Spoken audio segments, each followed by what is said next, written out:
করলা ভাজি খেতে চাও বাট তেতোর জন্য করলা ভাজি খেতে পারছো না, কোনো ব্যাপার না। আজকে আমার পুরো ভিডিওটা মনোযোগ সহকারে দেখো।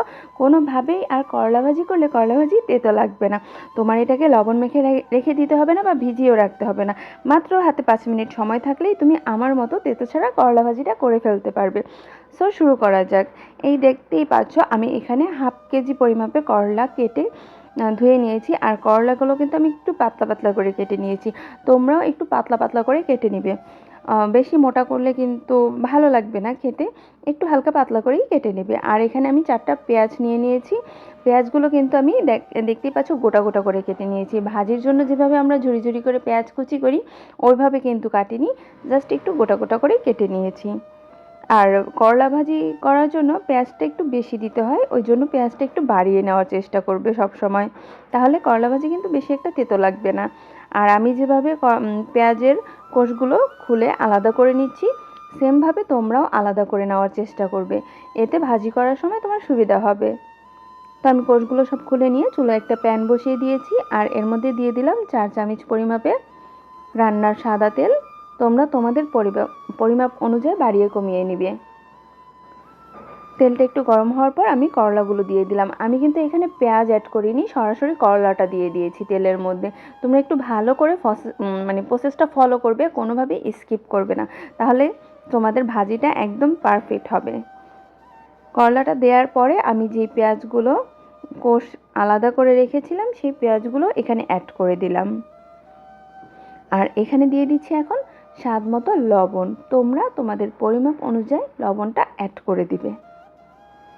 দিয়ে এখন আমি এটাকে একটু ভালো করে নেড়ে চেড়ে নিচ্ছি।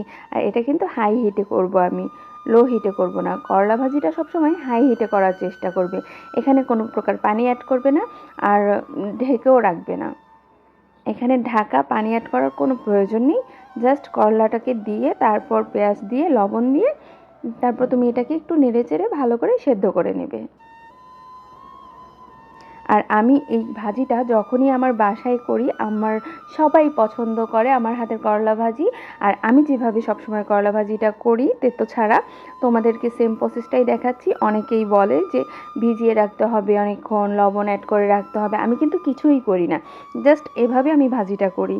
আর আমার করলাটা যখন হাফ সেদ্ধ হয়ে এসেছে তখন আমি এর মধ্যে অ্যাড করে দিলাম 4টা কাঁচামরিচ ফালি। আর তোমরা ঝালের তোমাদের পরিমাপ অনুযায়ী বাড়িয়ে কমিয়ে তারপর ঝালটা বা কাঁচামরিচটা অ্যাড করে দিবে।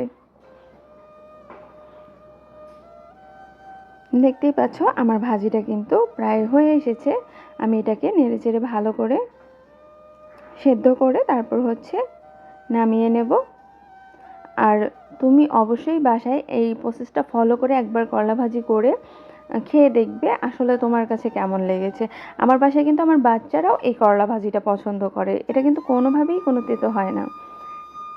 এই দেখেছো আমার করলা ভাজিটা কত সুন্দর হয়ে গেছে। হাতে মাত্র 5 মিনিট সময় থাকলে কিন্তু করলা ভাজিটা হয়ে যায়। আমি চুলো থেকে নামিয়ে নিয়েছি ভাজিটা। তো আমি সরি, আমার ক্যামেরাটা ঘোলা হয়ে গেছিলো, আমি খেয়াল করিনি,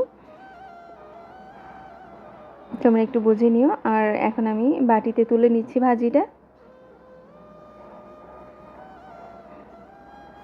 তোমরা কিন্তু অবশ্যই বাসায় এরকমভাবে করলা ভাজিটা একবার করবে, অন্ততপক্ষে করে দেখবে যে আমার কথাটা কি ঠিক কিনা ভুল।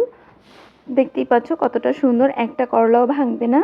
আর ভাজিটাও খুব সুন্দর হবে। তোমরা অবশ্যই ট্রাই করবে। সবাই ভালো থাকবে। আল্লাহ হাফেজ।